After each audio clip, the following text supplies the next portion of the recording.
भगवद गीता एक प्राचीन हिंदू पाठ जो जीवन के विभिन्न पहलुओं में गहन अंतर्दृष्टि प्रदान करता है कि हमारी गहन खोज में आपका फिर से स्वागत है।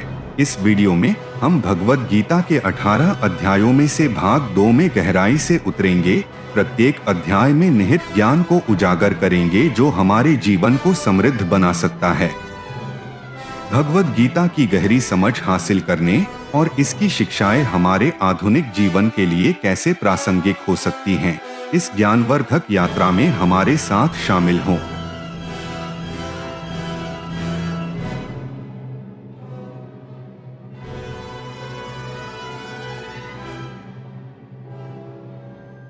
भगवद गीता के अध्याय 10 में सर्वोच्च सत्ता की दिव्य महिमाओं और अभिव्यक्तियों का पता चलता है।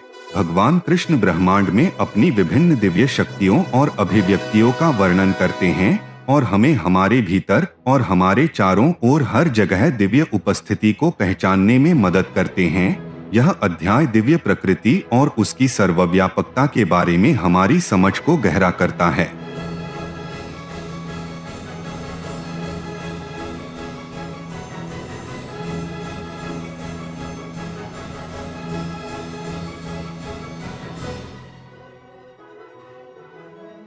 भगवद गीता का अध्याय 11 भगवान कृष्ण की विस्मयकारी ब्रह्मांडीय दृष्टि प्रस्तुत करता है। अर्जुन सभी प्राणियों और आयामों को समाहित करते हुए सर्वोच्च के सार्वभौमिक रूप का गवाह है। यह अध्याय दिव्य प्रकृति में गहन अंतर्दृष्टि प्रदान करता है और हमें ब्रह्मांड की विशालता और भव्यता की याद दिलाता है।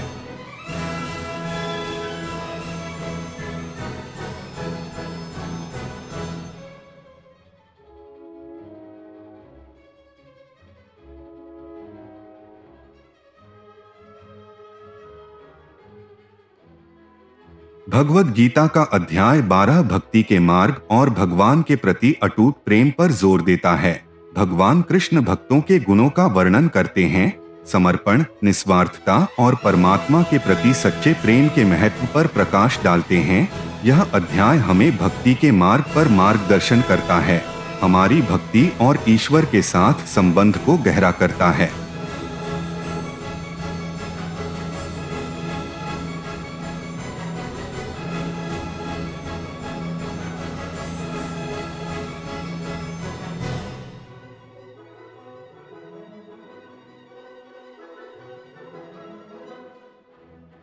भगवद गीता का अध्याय 13 क्षेत्र और क्षेत्र के ज्ञाता की अवधारणा की पड़ताल करता है।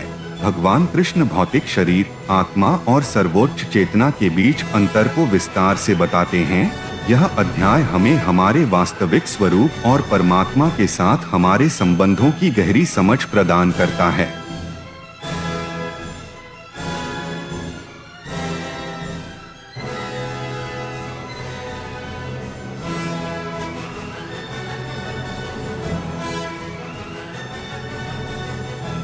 भगवद गीता के अध्याय 14 में भौतिक प्रकृति के 3 गुणों का पता चलता है जो हमारे विचारों, कार्यों और व्यवहार को प्रभावित करते हैं।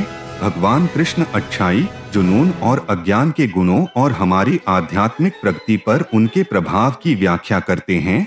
यह अध्याय हमें आध्यात्मिक मुक्ति प्राप्त करने के लिए भौतिक प्रकृति के गुणों को पहचानने और पार करने के लिए आमंत्रित करता है।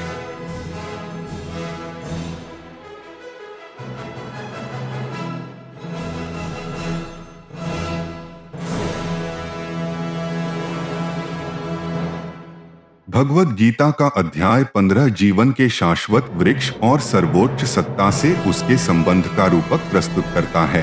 भगवान कृष्ण इस वृक्ष की शाश्वत प्रकृति, लौकिक वास्तविकता में निहित और परमात्मा की शरण लेने के महत्व का वर्णन करते हैं। यह अध्याय हमें सर्वोच्च के साथ हमारे शाश्वत संबंध और आध्यात्मिक मुक्ति के हमारे अंतिम लक्ष्य की याद दिलाता है।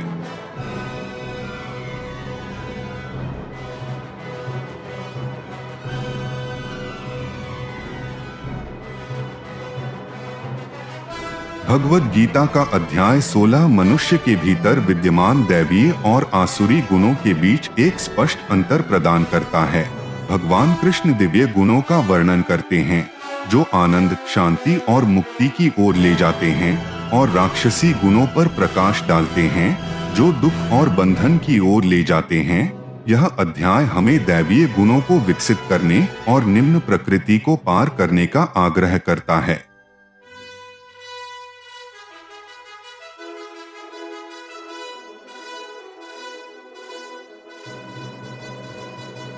भगवद गीता का अध्याय 16 मनुष्य के भीतर विद्यमान दैवीय और आसुरी गुणों के बीच एक स्पष्ट अंतर प्रदान करता है। भगवान कृष्ण दिव्य गुणों का वर्णन करते हैं जो आनंद, शांति और मुक्ति की ओर ले जाते हैं, और राक्षसी गुणों पर प्रकाश डालते हैं जो दुख और बंधन की ओर ले जाते हैं। यह अध्याय हमें दैवीय गुणों को विकसित करने और निम्न प्रकृति को पार करने का आग्रह करता है।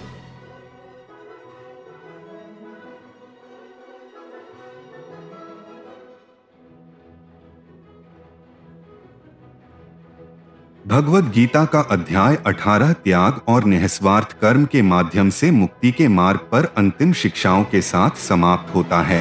भगवान कृष्ण योग के विभिन्न मार्गों पर व्यापक मार्गदर्शन प्रदान करते हैं, इस बात पर जोर देते हुए कि सभी मार्ग अंततः आध्यात्मिक मुक्ति की ओर ले जाते हैं। यह अध्याय हमें वह मार्ग चुनने के लिए प्रेरित करता है जो हमारी प्रकृति के अनुरूप हो और हमें आत्म साक्षात्कार की ओर ले जाए।